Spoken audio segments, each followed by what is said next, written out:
রাসূল আকরাম সাল্লাল্লাহু আলাইহি ওয়াসাল্লাম বলেন যে ওয়াসুন্নাতু ফীহিম বিদআতুন, রাসূল পাকের যে সুন্নাহ, এই সুন্নাহ আমলটা তাদের কাছে বিদআত হিসেবে চিহ্নিত হবে। ওয়াল বিদআতু ফীহিম সুন্নাতুন, আর যেটা বিদআত ওটা তাদের কাছে সুন্নত হিসেবে স্বীকৃতি পাবে। কথাটা খুব সেনসিটিভ ভাবে খেয়াল করবেন।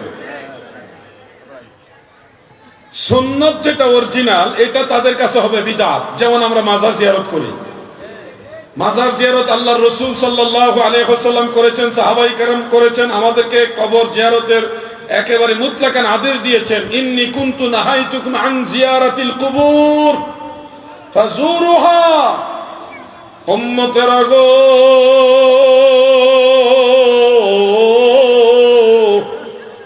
আমি তোমাদেরকে কবর জিয়ারত নিষেধ করেছিলাম, এখন আদেশ দিলাম কবর জিয়ারত করো। নবীজির আদেশ কবর জিয়ারত করো।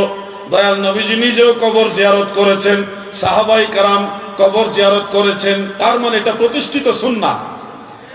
এই সুন্নাহ কাজ যদি আপনি করেন, কোন কবর কোন মাজার আপনি যদি জিয়ারত করেন, তাহলে আপনি হবেন বিদআতি, তাদের কাছে হবেন আপনি বিদআতি। ওই যে নবীজি বলছে ওয়া সুন্নাতু ফীহিম বিদআতুন, সুন্নাত আমলটা তাদের কাছে হবে বিদআত। অপোজিটে আল্লাহর রাসূল সাল্লাল্লাহু আলাইহি ওয়াসাল্লাম বলেছেন ওয়াল বিদআতু ফীহিম সুন্নাতুন, যেটা অরিজিনালি বিদআত, আল্লাহর দরবারে বিদআত, রাসূলের দরবারে বিদআত, এটা তাদের কাছে হবে সুন্নাত।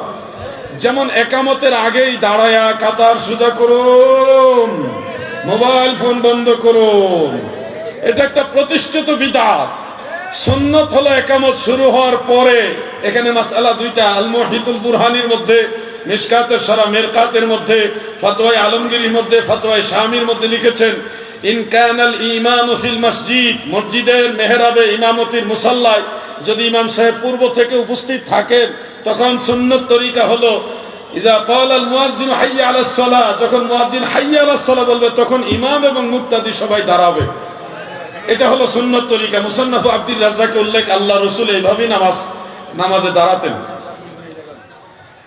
আর যদি ইমাম সাহেব পূর্ব থেকে ফাইন লাম ইয়াকুন ফিল মসজিদ, যদি ইমাম সাহেব পূর্ব থেকে মেহরাবে ইমামতির মুসাল্লার মধ্যে উপস্থিত না থাকে, সেক্ষেত্রে মাসআলা হলো ইমাম সাহেব যখন মসজিদে প্রবেশ করবে নামাজের জামাতের সময়ে, যেই সময় ইমাম সাহেব মসজিদে প্রবেশ করবে তখনই মুয়াজ্জিন সাহেব দাঁড়িয়ে একামত দেওয়া শুরু করবে।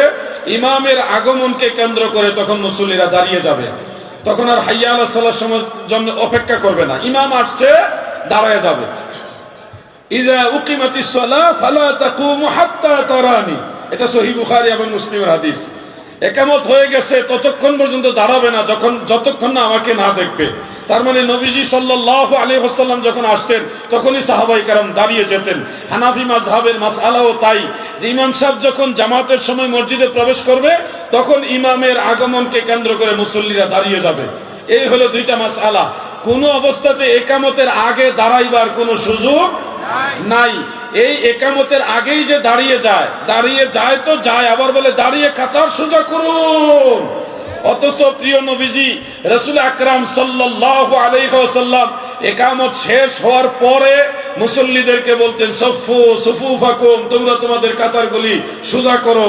এখনো হারামাইন শরীফাইনে মক্কা মুকাররমায় মদিনা মুনাওয়ারায় একামত শেষ হইলে ইমাম সাহেব আরবিতে কথাগুলি বলে, কাতার সোজা করার কথা আরবিতে বলে তারপরে নামাজ শুরু করে। 1450 বছরের এই প্রতিষ্ঠিত সুন্নাহ, এটাকে তারা বাদ দিয়া, রাসূলের সুন্নাহকে বাদ দিয়া একামতের আগেই কয় দাঁড়িয়ে কাতার সোজা করুন। ওয়াল বিদআতু ফীহিম সুন্নাতুন, যেটা বিদআত এটাকে তারা বানাইছে সুন্নাত, আর যেটা সুন্নাত